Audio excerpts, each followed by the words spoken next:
참여해 주셨습니다. 다 같이 함께 말씀을 읽겠습니다. 창세기 18장 16절에서 33절입니다. 그 사람들이 거기서 일어나서 소돔으로 향하고 아브람은 그들을 전송하러 함께 나가니라. 여호와께서 이르시되 내가 하려는 것을 아브라함에게 숨기겠느냐? 아브라함은 강대한 나라가 되고 천하 만민은 그로 말미암아 복을 받게 될 것이 아니냐? 내가 그로 그 자식과 권속에게 명하여 여호와의 도를 지켜 의와 공도를 행하게 하려고 그를 택하였나니 이는 나 여호와가 아브라함에게 대하여 말한 일을 이루려 함이니라. 여호와께서 또 이르시되 소돔과 고모라에 대한 부르짖음이 크고 그 죄악이 심히 무거우니 내가 이제 내려가서 그 모든 행한 것이 과연 내게 들린 부르짖음과 같은지 그렇지 않은지 내가 보고 알려 하노라. 그 사람들이 거기서 떠나 소돔으로 향하여 가고 아브라함은 여호와 앞에 그대로 섰더니 아브라함이 가까이 나아가 이르되 주께서 의인을 악인과 함께 멸하려 하시나이까? 그 성경에 의인 50명이 있을지라도 주께서 그곳을 멸하시고 그 50의인을 위하여 용서하지 아니하시리까? 주께서 이같이 하사 의인을 악인과 함께 죽이심은 부당하오니 의인과 악인을 같이 하심도 부당하니이다. 세상을 심판하시는 이가 정의를 행하실 것이 아니니까. 여호와께서 이르시되 내가 만일 소돔 성읍 가운데서 의인 50명을 찾으면 그들을 위하여 온 지역을 용서하리라. 아브라함이 대답하여 이르되 나는 티끌이나 재와 같사오나 감히 주께 아뢰나이다. 50의인 중에 50명이 부족하다면 그 5명이 부족함으로 말미암아 온 성읍을 멸하시리까? 이르시되 내가 거기서 45명을 찾으면 멸하지 아니하리라. 아브라함이 또 아뢰어 이르되 거기서 40명을 찾으시면 어찌하려 하시나이까? 이르시되 40명으로 말미암아 멸하지 아니하리라. 아브라함이 이르되 내 주여 노하지 마시옵고 말씀하게 하옵소서. 거기서 30명을 찾으시면 어찌하려 하시나이까? 이르시되 내가 거기서 30명을 찾으면 그리하지 아니하리라. 아브라함이 또 이르되 내가 감히 내 주께 아뢰나이다. 거기서 20명을 찾으면 어찌하려 하시나이까? 이르시되 내가 20명으로 말미암아 그리하지 아니하리라. 아브라함이 또 이르되 주는 노하지 마옵소서. 내가 이번만 더 아뢰리이다. 거기서 10명을 찾으면 어찌하려 하시나이까? 이르시되 내가 10명으로 말미암아 멸하지 아니하리라. 여호와께서 아브라함과 말씀을 마치시고 가시니 아브라함도 자기 곳으로 돌아갔더라. 아멘. 오늘도 하나님의 은혜가 여러분의 삶 가운데 가득하기를 바랍니다. 여러분들이 오늘도 하나님의 능력을 경험하고 그것을 통해서 세상 사람들이 살아계심을 발견하는, 하나님의 살아계심을 발견하는 복된 하루가 되기를 주님의 이름으로 축복합니다. 아브라함이 손님 대접함으로 인해서 수지맞은 사람이죠. 아브라함이 부지 중에 그 손님들이 나그네가 하나님과 그 일행인 줄 어떻게 알았겠습니까? 그냥 일반적인 나그네 손님이었는데 아브라함은 이것이 하나님의 명령이었기에 성실하게 그 명령에 순종하였기에 부지 중에 하나님과 그 천사들을 대접하는 그러한 은혜를 입게 된 것입니다. 그렇게 해서 아브라함이 정성스럽게 대접한 그 손님 중에 하나님이 계셨고 하나님께서 아브라함에게 말씀하셨습니다. 어제 말씀을 통해서 첫 번째 수지 맞은 것은 아브라함이 이제 자식을 얻게 될 것이다 라는 말씀이었습니다. 사라를 통해서 모든 것이 다 희망이 끊어진 그러한 상태에서 하나님께서 사라를 통해서 아브라함의 자손을 낳게 하겠다라는 하나님의 약속을 다시 확인하게 되죠. 구체적인 확인하게 되는 것입니다. 내년 이맘때라고 기한까지 정해 주었습니다. 하나님께서 막연하게 너의 후손을 하늘의 별과 같이 바다의 모래와 같이 많아지겠다라고 약속은 하셨지만은 이렇게 구체적으로 하나님의 계획을 분명하게 말씀하신 것은 처음이었습니다. 그것이 바로 나그네, 손님을 대접하는 일 가운데서 일어나는 일이었습니다. 그리고 오늘 본문은 두 번째 아브라함이 수집 맞은 이야기죠. 오늘 본문에 이렇게 이야기합니다. 17절에 보면 여호와께서 이르시되 내가 하려는 것을 아브라함에게 숨기겠느냐라고 말합니다. 하나님께서는 당신의 계획을, 이 세상에 대한 당신의 계획을 아브라함을 통해서 다 말씀하시겠다라는 말입니다. 하나님의 계획하심을 온전히 말씀하시겠다라는 거죠. 하나님께서는 당신이 선택한 백성들, 하나님께서 당신이 세운 사람들, 그들을 통해서 말씀하신다라는 것입니다. 우리가 진실되게 하나님의 말씀 따라 순종하며 나아가면 하나님께서는 당신의 계획들을 우리들에게 알리신다라는 것입니다. 이 계획 속에는 아브라함을 향한 계획도 있지만은 세상을 향한 계획도 있는 것입니다. 그래서 아브라함과 관계없는 이야기도 하나님께서는 아브라함에게 이야기하시겠다라고 말씀하고 있죠. 내가 하려는 것을 아브라함에게 숨기겠느냐. 엄청난 일이었습니다. 하나님께서 세우신 사람, 하나님께서 선택한 사람, 하나님께서 부르신 사람, 특별히 하나님의 명령에 철저하게 순종하고 어쩌면은 우직하게 우둔하게 그렇게 말씀에 순종해 나가는 그러한 사람에게 말하는 하나님의 말씀입니다. 약삭바른 사람이 아니죠. 시기적절하게 이 환경에 따라서 변하는 그러한 사람이 아니라 정말로 우직하게 걸어가는 사람들, 내가 손해를 보든지 손해를 보지 않든지 관계없이 그냥 말씀에 따라서 순종하며 나아가는 사람들, 그들에게 하나님께서는 말씀하시는 것입니다. 내가 하려는 것을 아브라함에게 숨기겠느냐. 이 말씀이 여러분의 이름으로 들려진다면 귀한 말씀일 것 같습니다. 내가 하려는 것을 너에게 숨기겠느냐, 여러분의 이름을 넣어서 말한다면 이것은 엄청난 사건이지 않겠습니까? 하나님께서 여러분들에게 이렇게 말씀하시기를 주님의 이름으로 축복합니다. 그리고 난 다음에 하나님께서 아브라함에게 말씀하십니다. 아브라함은 강대한 나라가 되고 천하 만민은 그로 말미암아 복을 받게 될 것이 아니냐. 이것은 아브라함이 부를 때부터, 하나님께서 아브라함을 부를 때부터 하신 말씀이었습니다. 그러니까 이것은 분명한 사실이죠. 하나님은 늘 기억하고 있다라는 것입니다. 그리고 그 일을 위해서 달려가고 있다라는 말입니다. 그것을 응하게 하기 위해서 달려가고 있다. 세상은 그렇게 가고 있다라는 말이죠.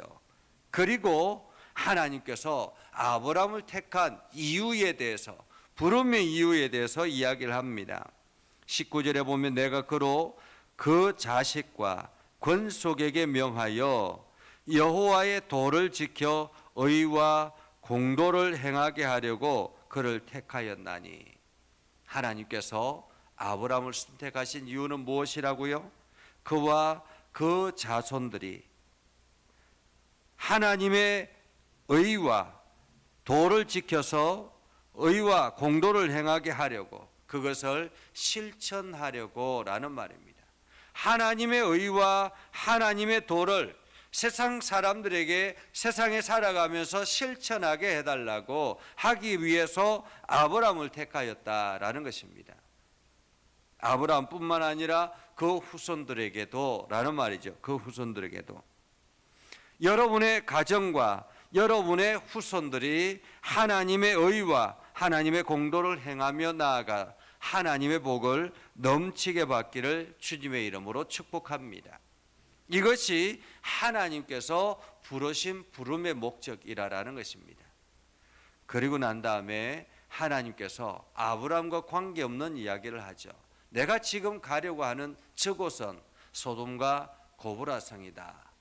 그리고 이 소돔과 고모라 성에서 끊임없이 하늘나라에 고소장이 울려 퍼지는데, 그것은 바로 이 땅에서 죄악이 너무 심하고 너무 부패했기 때문이다 라는 것입니다. 그래서 하나님께서 직접 이것을 확인하기 위해서 지금 가는 중이다 라고 말하고 있는 것입니다. 하나님의 목적, 가려고 하는 목적지가 어디인지, 왜 가려고 하는지까지 아브라함에게 이야기하는 것입니다. 하나님께서는 진실된 믿음의 성도들에게 이렇게 세상의 다른 여러 가지 환경들에게 대해서도 깨닫게 하시는 지혜가 있게 하는 것입니다. 하나님의 계획하심이 무엇인지 말이죠. 그렇게 하나님께서 말씀하시고 천사들은 먼저 앞서서 가셨죠. 그때에 하나님은 그 자리에 서 계셨고, 아브라함이 순간 그 소리를 듣고는 멍한 상태에 있다가 하나님 앞에 말씀하기 시작합니다. 이것이 이제 아브라함의 중보 기도라고 말할 수가 있겠죠. 이때부터. 자, 아브라함의 중보 기도는 어디서부터 시작을 합니까? 우리가 아브라함의 중보 기도를 통해서 우리는 어떻게 중보해야 되는가 하는 것을 발견할 수가 있습니다. 가장 먼저 아브라함이 하나님 앞에 이렇게 이야기합니다. 하나님, 의인과 악인을 함께 멸하려고 하십니까? 라는 것입니다. 의인과 악인을 함께 멸하려고 하십니까? 한마디로 아브라함은 하나님의 공의를 의지하여 기도하고 있다는 것입니다. 하나님께서는 지금 공의의 하나님이지 않습니까? 의인과 악인을 어떻게 함께 멸할 수가 있습니까? 라는 말이죠. 의인과 악인을 함께 멸할 수가 있겠습니까? 그러면서 만약에 저 성에 의인 50명이라도 있다면 어떻게 하시려고 합니까? 라는 거죠. 사실 이것은 아브라함이 그 소돔과 고모라 성에 대해서 잘 모르고 하는 이야기입니다. 그 소돔과 고모라 성이 얼마나 부패했고 얼마나 타락했고 그 가운데 살아가는 사람들이 얼마나 악독하게 살아가고 있는지 그 사실을 잘 알지 못하기 때문에, 왜냐하면 자기 조카 롯이 그곳에 가 있고 그 온 가족이 그곳에 가 있기 때문에 어쩌면 그들이 그곳에서 잘 살고 있을 것이라 기대하고 있었기 때문에 그런 것 같습니다. 그래서 의인 50명이라도 있으면 멸하겠습니까? 라는 말이죠. 같이 멸하려고 하십니까? 그러면서 계속 이어서 그 일에 대해서 이야기합니다. 의인을 악인과 함께 죽이시면 부당합니다. 의인과 악인을 같이 하심도 부당합니다. 세상을 심판하시는 이가 정의를 해가시는 것이 옳지 않습니까? 어떻게 의인과 악인을 동일하게 심판하십니까? 라는 말이지요.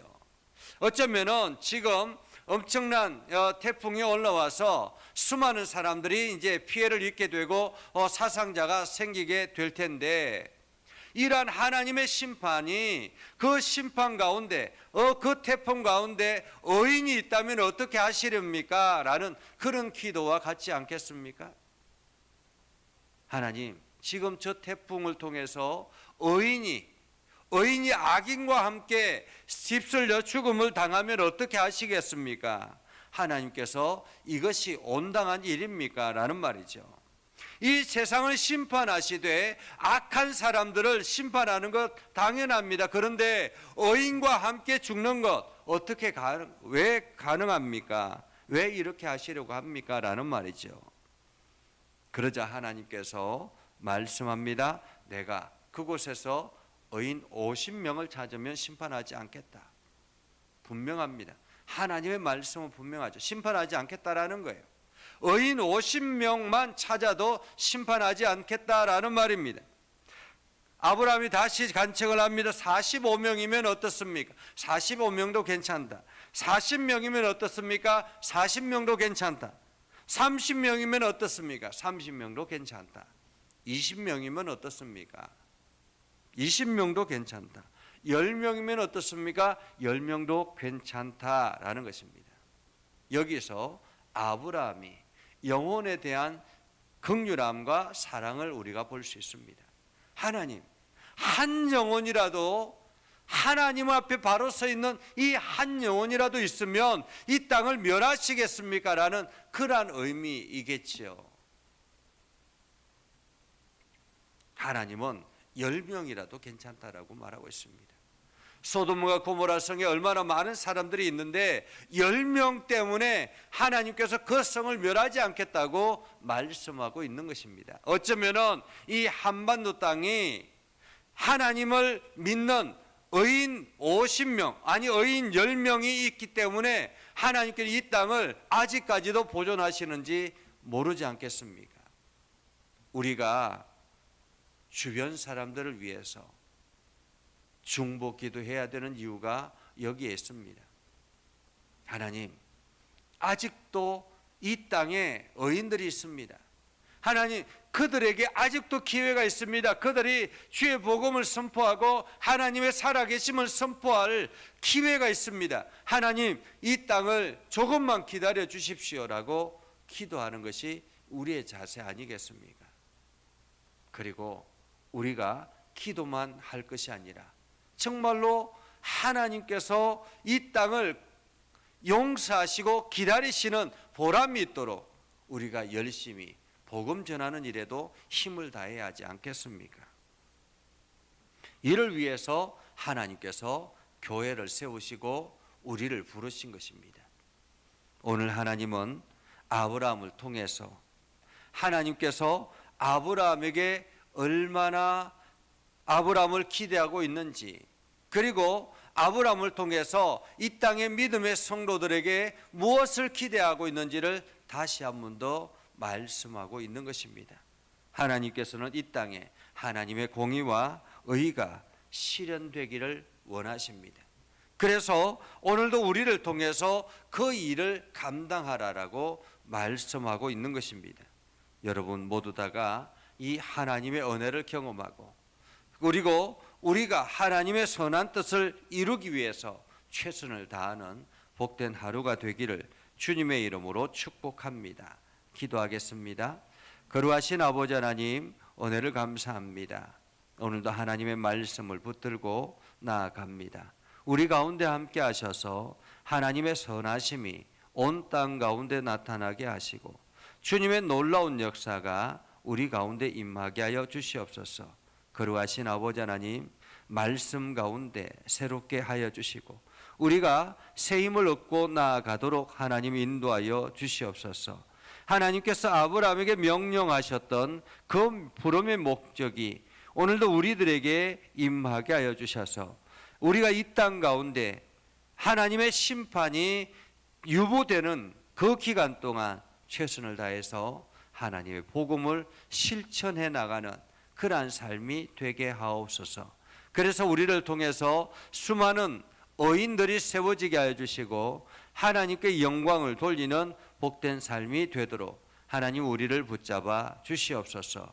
우리 예전교회를 긍휼히 여겨 주시길 원합니다. 이제 예전교회가 36주년을 맞이하며 하나님의 은혜 안에 거하기를 소망합니다. 하나님, 이 교회를 지금까지 인도하신 것처럼 앞으로도 인도하여 주시고 하나님께서 이 교회를 들어 사용하셔서 하나님의 위대하신 역사가 이 교회를 통해서 세상으로 흘러가게 하여 주시옵소서.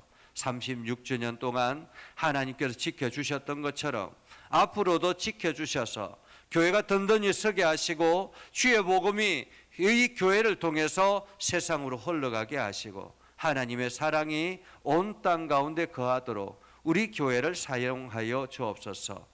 이를 위해서 헌신하며 달려가는 우리 장로님들을 기억하여 주시고 주님의 능력 안에 있게 해 주시옵소서. 하나님의 영광이 드러나게 해 주시옵소서. 날마다 힘을 얻게 해 주시고 하나님의 지혜가 넘쳐나게 하시고 육체를 어루만져 주셔서 피곤치 않도록 모든 질병과 모든 아픔에서 놓여지게 하여 주시옵소서. 그래서 주의 사역을 더 힘있게 증거하게 하옵소서.